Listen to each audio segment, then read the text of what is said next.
開始之前請幫手訂閱，俾個 like 同埋分享出去俾你嘅親朋好友睇下啦。你嘅支持係我哋繼續做影片嘅動力。1月嘅北京好熱鬧，歐洲及美國盟友小弟們排住隊訪華。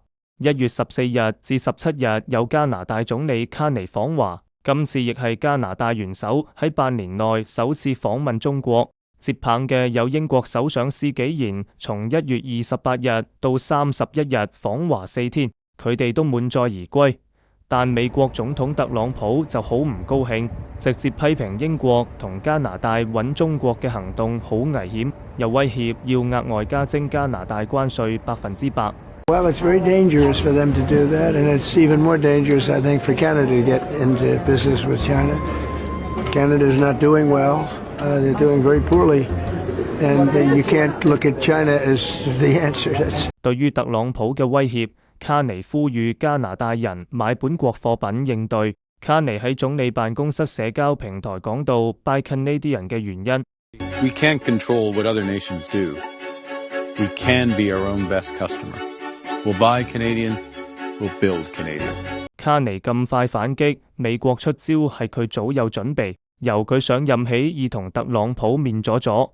而佢早前出席達沃斯論壇，發表中等強國論，即聯合其他中等實力國家抗衡大國，獲得與會者同歐洲國家領袖一致支持，但亦令特朗普更火滾。我哋嚟聽聽卡尼呢篇演講嘅精彩處。It seems that every day we're reminded that we live in an era of great power rivalry, that the rules-based order is fading, that the strong can do what they can and the weak must suffer what they must. Faced with this logic, there is a strong tendency for countries to go along to get along, to accommodate, to avoid trouble, to hope that compliance will buy safety. Well, it won't. So what are our options? And the question for middle powers like Canada is not whether to adapt to the new reality. We must. Now, Canada was amongst the first to hear the wake-up call, leading us to fundamentally shift our strategic posture. On Arctic sovereignty, we stand firmly with Greenland and Denmark and fully support their unique right to determine Greenland's future.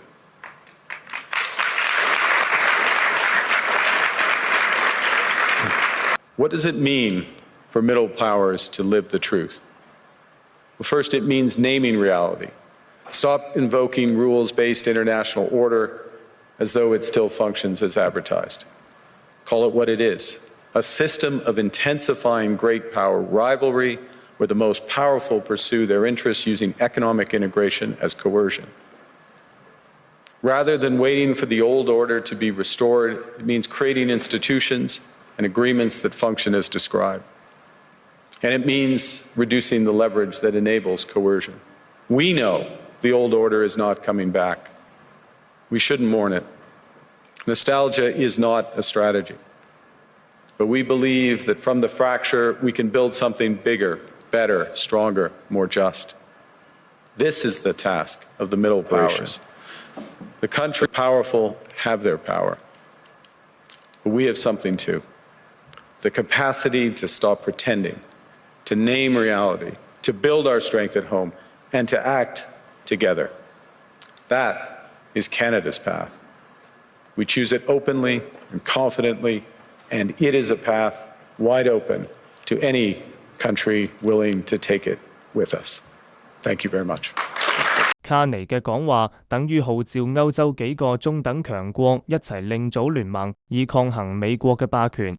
加拿大同美國嘅關係就從以前嘅兄弟邦退化為關係遠嘅鄰居，呢個亦係五眼聯盟第一個鬧嚴重分歧嘅國家。